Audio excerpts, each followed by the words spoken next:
I just want to say thanks for the orders over summer. It does really help. I thought I'd do a little video just to show you the process of what I do to check them. So firstly, just open up from the top where the text is. Normally this should be the right way up. So I do a little slice down either side. And then cut on the top. And you fold the flaps back. We've designed 2 lugs either side. So these are to actually help you lift it out of the box. So you place your fingers either side of the lugs. You can then pull it free. Hey presto. So once I've unboxed, the next step is to just check the product and see everything's as it should be. So check the anodizing, it's pretty good. Check the heatsink, check there's no like big kinks or marks in it. Make sure the text is right. Just basic checks really, just checking everything's as it should be, which just looks pretty good. So the next step is to open up the product and look inside. I've already pre-done these bolts just to save you watching me open the bolt. So we've got an M5 by 110, and it's what fixes the body. And then what we do next is we just pull out the entire unit from the ducting.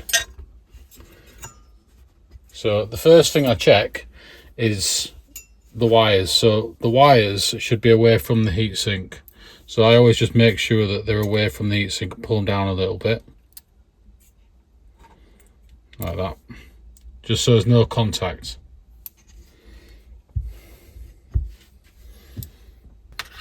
So after I've done the wire, I then do the propeller just for a little sanity check. And as you can see, it doesn't line up with a flat. Because we've got a little flat on this shaft. It's all these like small little details that I just want to make sure is right. So there's a little flat which is on the shaft, and the grub screw should line up with that shaft.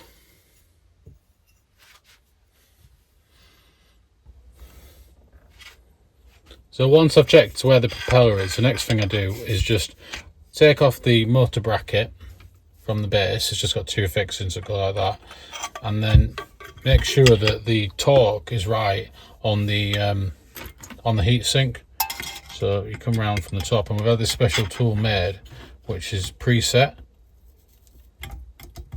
You can see that it does the click, so that's set to the right torque now. And then do it on the other side. It's quite fiddly to show you and not undo it at the same time. So I'm holding the base and it should click in a minute. It's quite tight. There we go. It does that like click. That's just telling me that the torque's set. So I've done all the checks. I've bolted it back together. So the next thing to do is just make sure that the propeller's spinning the actual right way. So it should always spin clockwise. Just move a bit closer.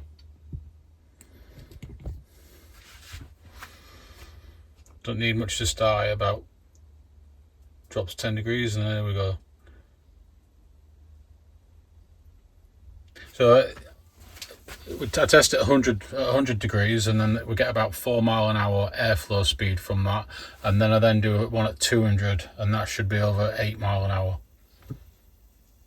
So I've checked the air speeds and they're all good, and I've boxed it up, and there we go, it's ready to go. I am looking forward to seeing everyone use the STOVEJETs. Obviously I don't want to wish away summer, so thanks for watching, bye.